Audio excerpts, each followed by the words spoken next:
A remote village in the tail end of Tamil Nadu and the border of Andhra Pradesh in Tiruvallur district, this government school is situated. Panchayat Union Primary School, Thokamur, Gumudipundi. In this village, most of the parents are working for daily wages.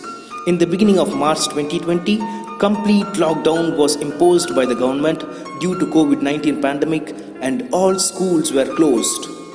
School is located about 70 kilometers away from teacher's residence. Teacher felt the impact of the situation. As situation got worse, the assistant teacher discussed with headmistress. Having students' education in mind, without any delay, ours was the first ever school to start online classes for the students well before the government and private schools started. For the first ever time in the state, the teachers started online classes for students within 20 days of complete lockdown being imposed. In the beginning stage, there were network connectivity issues in the village.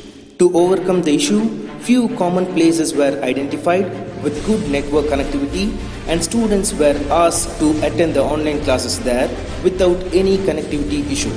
Students have been divided into small groups and each group is allotted 1 hour for online class, which is scheduled from 7 am to 7 pm. This pattern of online classes were conducted from March 2020 till date successfully. On the other side, as lockdown conditions eased by the government, the headmistress started to go to school.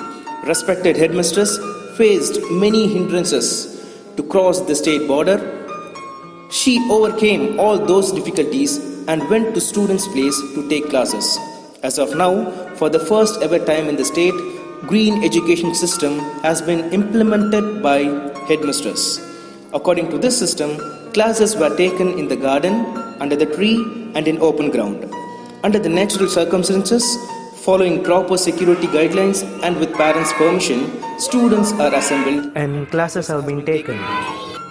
Local social activist Mrs. Nandini Rajesh joined hands with HM to take classes for students. On the other hand, using this opportunity, the assistant teacher, to overcome the network connectivity issues, he changed to voice calls for classes. Students were given daily homework and tests based on online classes, and these were corrected and maintained by headmistress. Overcoming all the difficulties, efforts are made to feel students like there is no difference between online and live classes.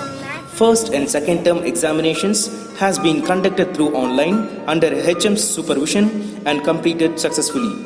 As of now, HM goes to school regularly and assistant teacher still continue with his online classes thrice a week. Though pandemic passed the entire world, it couldn't stop the efforts of both of these government school teachers to educate the students.